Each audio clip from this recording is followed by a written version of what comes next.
Some families live behind white fences and warm smiles.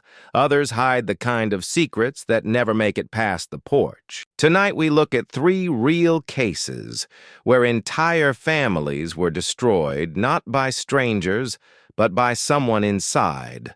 A father, a mother, someone who knew every corner of the house, every schedule, every weakness. These are not accidents. These are not mysteries. These are murders, and if you think the first 2 are haunting, the third may change the way you look at every family photo. This is Roadside Tales, and these are the top 3 family mass murders that shattered the American dream. The List family murders. New Jersey, 1971. Westfield, New Jersey. November 9th, 1971. A quiet home on a suburban street. Christmas lights were already being strung up around the neighborhood. But inside the List household, something unspeakable was about to unfold. John List was a former Army accountant, a devout Lutheran, and a man obsessed with order. He had a wife, 3 teenage children, and his elderly mother all living under one roof. From the outside, they seemed ordinary conservative private, maybe a bit old-fashioned. But behind closed doors, things were falling apart. List had lost his job months earlier, but continued to leave the house every morning as if going to work. He sat at the train station reading newspapers, lying to everyone, including his family. Debts piled up. His wife Helen struggled with alcoholism. His daughter Patricia wanted to become an actress, something John considered morally corrupt, and he believed his sons were losing their faith. So he made a decision. On that November day, John List walked through his home with 2 guns. He first shot his wife in the back of the head in the kitchen. Then he climbed to the 3rd floor and killed his mother while she sipped her coffee. He waited for his children to come home from school, and one by one, he executed them.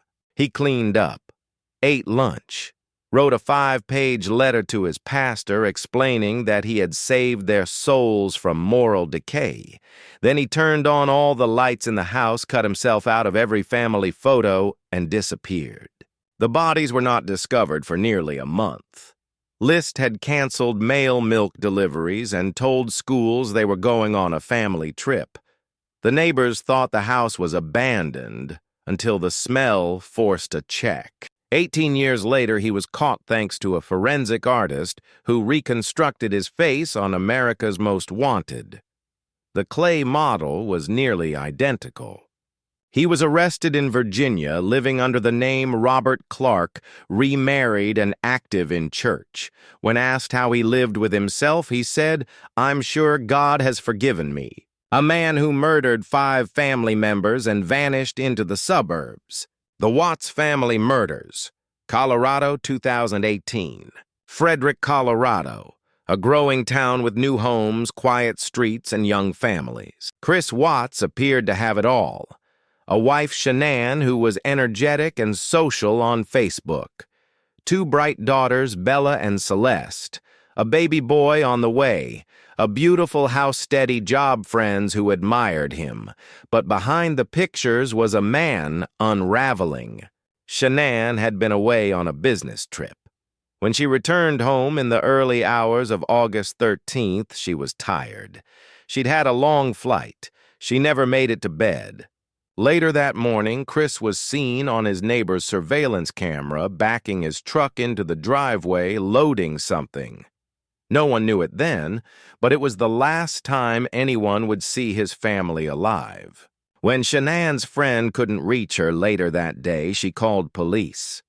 Chris played the part of the worried husband. News crews captured him pleading for their safe return. But his story shifted. His eyes didn't. Soon, the cracks widened. He failed a polygraph. He confessed in stages. First, he said Shanann had killed the kids, and he had reacted. Then, the truth came out. He had strangled Shanann in their bed, loaded her body and the girls into his truck, drove to an oil site owned by his company, buried Shanann in a shallow grave, smothered his daughters one by one, dropped their small bodies into oil tanks. Why? Because he wanted a new life. He was having an affair with a co-worker and didn't want the burden of a family anymore. The case shocked the nation, not just for the brutality, but for how normal it all seemed before. Family videos showed Chris playing with the girls, laughing, dancing, smiling. And yet behind those smiles was a man willing to kill everything he built just to start over. The Hart family cliff crash. California, 2018. March 26, 2018. A white SUV is found at the bottom of a cliff along the Pacific Coast Highway in Mendocino County, California. 8 people were supposed to be in that car, 2 adults, 6 adopted children. All of them were dead. At first, it seemed like a tragic accident.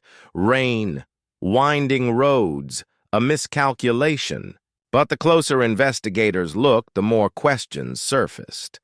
And soon it was clear this was no accident. Jennifer and Sarah Hart were a married couple who presented the image of a perfect family. They adopted 6 children from troubled backgrounds, 3 black boys and 3 black girls, and chronicled their life on Facebook with glowing captions and staged smiles. But behind those posts was another reality. Multiple reports had been filed about possible abused children showing up at neighbors' doors, begging for food, one child reportedly jumping out of a second-story window to escape punishment. CPS had an open file, but no action came in time. In the days leading up to the crash, Jennifer searched online for how much Benadryl was needed to sedate a child. Toxicology reports would later confirm that the kids had Benadryl in their systems. The SUV's black box told a final story: the car had stopped at the cliff's edge, then accelerated. No skid marks, no attempt to brake. All 6 children died. 2 adults. The image of a loving, inclusive alternative family shattered in an instant. Perhaps the most haunting piece of all came years before the crash, when a photograph of Devonte Hart, one of the sons, went viral. In it, he's hugging a police officer during a protest, tears running down his cheeks. The media called it a symbol of hope. Now it feels like a cry for help no one heard. The Hart family didn't vanish. They were erased by the very people meant to protect them. 3 stories, 3 families, all ended from within. Not every monster breaks in from outside. Some live in the next room. Some smile across the dinner table. Thank you for watching Roadside Tales. If you stayed through the final story, you now understand why some crimes aren't just shocking. They're quiet, calculated, and dressed like love. Subscribe for more true stories that live in the shadows of the American dream. Until next time, stay curious and stay safe.